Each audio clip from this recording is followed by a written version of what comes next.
to start today by talking about what do we mean by green? What is the interest in green today? And this is a survey that was done about 5 years ago, and they asked architects in Asia, Southeast Asia, how many of you are interested in green? In 2008, 36% of the architects said they're interested. By 2013, they expect the number to increase to 73%. Yeah. So there is a very quick pace of change, very fast. The industry is becoming interested in this idea of the green building very quickly. What are the green buildings that we see in the magazines, in the newspapers? These are some examples from Singapore, the Sail, Metropolis, Carlton City Hotel. These are some examples from India, for example.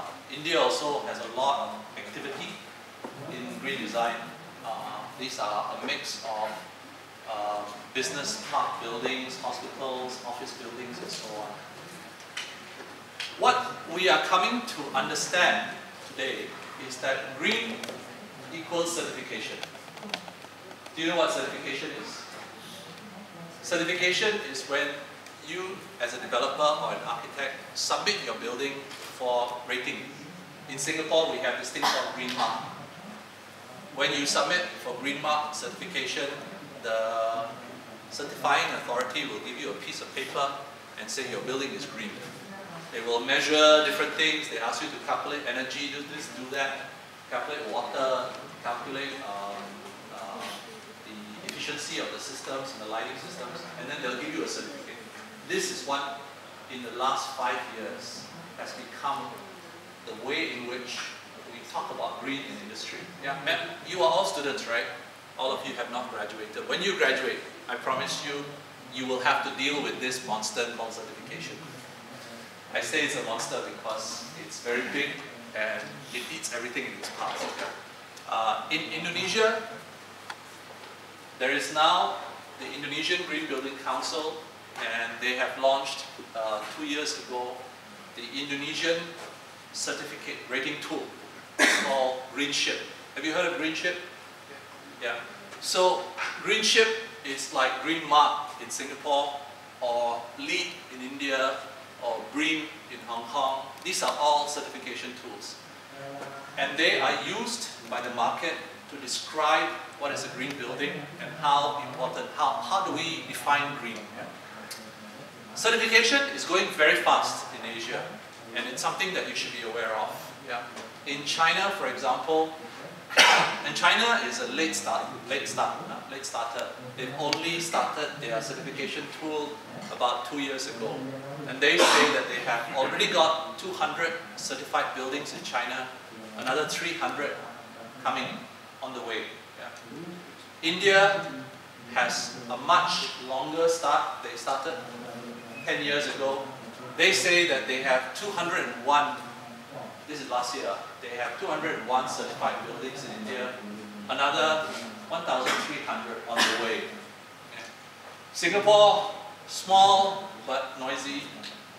We have 1,180 buildings already certified in the last 7 years. Yeah. And this is 13% of all buildings in Singapore are certified. That's a lot. That's very fast. 7 years, 13%. Yeah. What kinds of buildings get certified? What type of buildings do we see when we talk about certification? If we go back to the Indian example, these are all the certified buildings. What do you see as being the common trend in all of these buildings? Yeah. First of all, you notice that many of them are urban buildings. They are buildings in the city. They are buildings that are corporate, multinational headquarters. They are basically buildings that are high budget and urban intensive, meaning always the city and always a lot of money. Certification in every country costs money, yeah. But in most cases, it attracts certain types of buildings, certain types of developers who want to use the certification as a way of promoting the building, of selling the building to the customer. The second thing we notice is that they are very technology dependent. By this I mean that very often when we look at these buildings and when we try and understand what they're doing, the description, why is this building green, is often closely tied to the technology that is used in the building. So this building on the bottom right, to my right, is the Shangri-La Hotel in Bangkok. They are very proud and they advertise a lot that they've got Asia's largest solar hot water system. Yeah. This is an office building in Malaysia, and they also have one of the largest PV photovoltaic installations in Southeast Asia. So you and I, the architects, don't know what to do because this is not what we do. Yeah?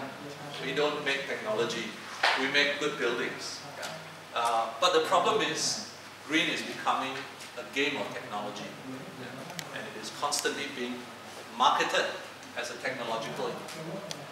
The second thing that you notice about green buildings is that there is a detachment from the user experience. What do I mean by detachment from user experience? I'm saying that the building is green at the drawing board. It is something that you get a certificate while you are still designing it and building it. What happens to the building after it's completed? Nobody knows. Yeah? Nobody follows. Are the people happy? Are the people using the building in the correct way? We're not sure. We don't know. Yeah? The building I showed you earlier, the Singapore Green Mark Gold. Gold is a very high certification in Green Mark. This is a residential development in Marina Bay. You guys been to Singapore? Have you been to Marina Bay downtown area? All the fancy. This is one of them, very expensive condo. Yeah? Green Mark Gold. So I asked my student to go and survey the people inside the building. And she found this. She found that 82% of all residents of this building use aircon in the living room every day. Every day, 82% use aircon. Why? Well, see how big the window can open? No ventilation. See how much glass there is? Wow, very hot. So the aircon is on all the time. Then she compared this building with another benchmark reference building which is not certified. And she found that the non-certified building uses 28% aircon in the living room. I'm not saying that all buildings are like this. Yeah. I'm just saying that we don't know how the building is being used. For the most part, we don't know the user experience of the building. So there's a problem here. There's a problem. So the question is green the same as sustainable? When we say green, is it also sustainable? Of course, this brings up the question of what do we mean by sustainable? Yeah. In most books, many magazines, they don't make a difference between green and sustainable. They use it interchangeably. By the way, I have banned the use of sustainable from future art. I don't allow my writers, the editorial team, to describe a building as sustainable because I think it's rubbish. We don't know. Yeah. When we look at a building and they give us data, we're not sure how it's going to perform in 10 years. We don't know whether they use. All we know is that it's probably green. But sustainability is another thing. Let me talk to you a little bit about Asia and how unsustainable things are becoming in Asia. And then we can compare with the idea of green. In Asia, in 2010, over 42% of the people are living in cities. Yeah? And 80% of the money, the wealth, the GDP, comes from the cities. What does that mean? That means that your wealth and your material well-being is connected to urbanization. Yeah? If If you want to make money, you have to move to the city because 80% of the wealth is connected to the city. These are just facts and figures. Yeah?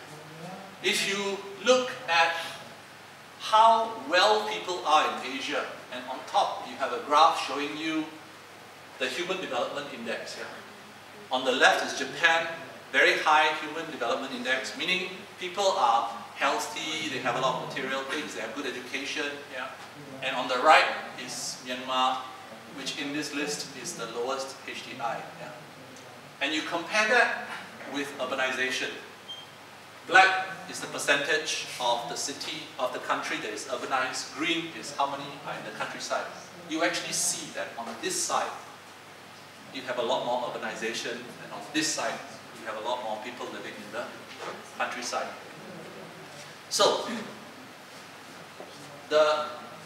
the thinking, the expectation, and the data, the information tells us that to be well, to be materially well, you have no choice but to move into the city.